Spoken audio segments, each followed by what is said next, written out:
নমস্কাৰ সকলোকে আমাৰ জ্ঞান একাডেমি চেনেলটোলৈ পুনৰবাৰ স্বাগতম কৰিছোঁ। সকলোকে বিহুৰ শুভেচ্ছা বাণী জ্ঞাপন কৰিলোঁ বন্ধুনীসকল। বহুতে মোক সুধি আছিলে দাদা 4500 যোনটো LPUP টিচাৰ ভেকেঞ্চিৰ পোষ্ট আছে এইটো কেতিয়ালৈকে মেৰিট লিষ্ট পাব্লিছ হ'ব, সেই সম্পৰ্কে আজি আপোনালোকক ডিছকাছ কৰি জনাই দিব বিচাৰিছোঁ।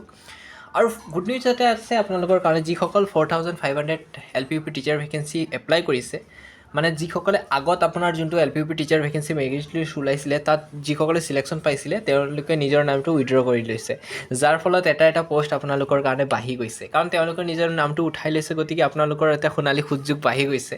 গতিকে অন্যান্যসকল এটা বহুত ধুনীয়া গল্ডেন অপৰচুনিটি আছে আপোনালোকৰ কাৰণে 4500 পোষ্টৰ ক্ষেত্ৰত। ইয়াৰ ক্ষেত্ৰত আপোনালোকক মই কৈ দিব বিচাৰিছোঁ, ডকুমেণ্ট যেতিয়া ভেৰিফিকেশ্যন কৰিব যাব একদম কেয়াৰফুলি কৰিব। ডকুমেণ্ট ভেৰিফিকেশ্যনত এটাও ভুল নকৰিব, কাৰণ বহুতো কেণ্ডিডেটৰ মই চাইছোঁ যোৱাবাৰ ডকুমেণ্ট ভেৰিফিকেশ্যনৰ ক্ষেত্ৰতো ৰিজেক্ট কৰি দিয়া হৈছে। সেইকাৰণে একদম কেয়াৰফুলি আপোনালোকৰ ডকুমেণ্ট ভেৰিফিকেশ্যন কৰিব। যিবোৰ ডকুমেণ্ট লাগিব একদম প্ৰপাৰলি চাব। কিবা অসুবিধা থাকিলে আপোনালোকে আমাক জনাব, কিন্তু ভুল নকৰিব, কাৰণ এনেকুৱা সোণালী সুযোগ বাৰে বাৰে নাপাব। এবাৰ ডকুমেণ্ট ভেৰিফিকেশ্যন হ'লে ৰিজেক্ট হোৱাৰ পিছত পুনৰ আপোনালোকৰ চান্স নাপায়। গতিকে ডকুমেণ্ট ভেৰিফিকেশ্যন কেয়াৰফুলি কৰিব। আৰু বহুতে সুধি আছিলে দাদা OBC বা জেনেৰেলৰ ক্ষেত্ৰত কেনেধৰণৰ কাটেজ যাব। গতিকে কাট অফৰ ক্ষেত্ৰত মই এক্সট্ৰাকৈ নকওঁ, আপোনালোকে যোনটো আগৰ পোষ্ট আছিলে সেই পোষ্টৰ অলমষ্ট চালেই কাট অফ কেনেকুৱা 60+ আছিলে, 60+ আপে আছিলে। গতিকে তেনেধৰণৰ কিন্তু অলপ হাই যাব চান্সেছটো আছে, কাৰণ ইয়াত আপোনাৰ কিছুমান চিটেটৰ যিসকল নতুন কেণ্ডিডেট আছে তেওঁলোকো আছে, লগতে আপোনালোকৰ টেটৰ কেণ্ডিডেটো আছে।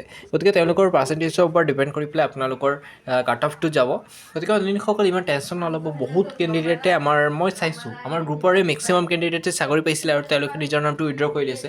উইথড্ৰ কৰি লোৱাৰ পাছত কিছুমান আপোনালোকৰ মানে পষ্টৰ ভেকেঞ্চিবোৰ বাঢ়ি গৈছে। গতিকে আপোনালোকৰ ওচৰত এটা চান্সেছ আছে যে আপোনালোকে জববোৰ পাব। ঠিক আছে, এতিয়া ডকুমেণ্ট ভেৰিফিকেশ্যন চলি আছে, ভেৰিফিকেশ্যনটো ধুনীয়াকৈ কৰক। গম পাই চাগে, আৰু অসম চৰকাৰে 2 লাখৰ প্লাছ জবৰ প্ৰতিশ্ৰুতি দিয়া হৈছিলে, গম পাই চাগে। গতিকে ধুনীয়াকৈ আপোনালোকে গম পাই চাগে কিমান জব দিয়ে আছে গভৰ্ণমেণ্টৰ ফালৰ পৰা, পোষ্ট ওলাই আছে, ভেকেঞ্চি পুনৰ অসম পুলিচ ওলাইছে। গতিকে এটা অপৰচুনিটি যিহেতু দি আছে, আৰু অপৰচুনিটিবোৰ মিছ নকৰিব। আৰু ছাৰে কৈছে যে পুনৰ আকৌ LPUP টিচাৰ ভেকেঞ্চি আকৌ মুকলি কৰিব 2026-ত। গতিকে এইটোৰ পিছত পুনৰ আকৌ ভেকেঞ্চি আহিব, মানে এইটোত নাপালেও টেনশ্যন নাই, আকৌ আপোনালোকে পুনৰ ভেকেঞ্চিত এপ্লাই কৰিব পাৰিব। গতিকে আপোনালোকৰ ওচৰত ইমান ধুনীয়া চান্সবোৰ পাই আছে, মিছ নকৰিব।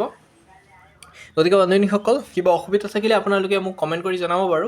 কিন্তু আৰু এটা কথা কৈ দিব বিচাৰিছোঁ, যিসকল বন্ধু-বান্ধৱীসকলে, ভালকৈ কৈ দিছোঁ শুনি লওক, যিসকল বন্ধু-বান্ধৱীসকলে 4500 এপ্লাই কৰিছে তাৰে ভিতৰত মেক্সিমাম কি হয়, মানে যোনটো আগৰ ভেকেঞ্চিত মেৰিট লিষ্ট আছিলে তাত আপোনালোকে চিলেকশ্যন পোৱা কেণ্ডিডেটো সোমাই আছে। গতিকে বহুতে নিজৰ নামটো উইথড্ৰ কৰা নাই, তথাপিও কি হৈছে তেওঁলোকেতো চাকৰি নকৰে, কিন্তু সেই পষ্টবোৰতো বাচি যাব। গতিকে পষ্টবোৰ বাচি যোৱাৰ ফলত নেক্সট যোনটো ভেকেঞ্চি হ'ব তাত আপোনালোকে ফুলফিল কৰি দিব। গতিকে অন্যান্যসকল টেনশ্যন নাই, আপডেট আহিলে আপোনালোকক জনাম। আৰু মেৰিট লিষ্ট সম্পৰ্কে অতি শীঘ্ৰ আপডেট আহি আছে। গতিকে এতিয়া ফিজিকেল ডকুমেণ্ট ভেৰিফিকেশ্যন চলি আছে।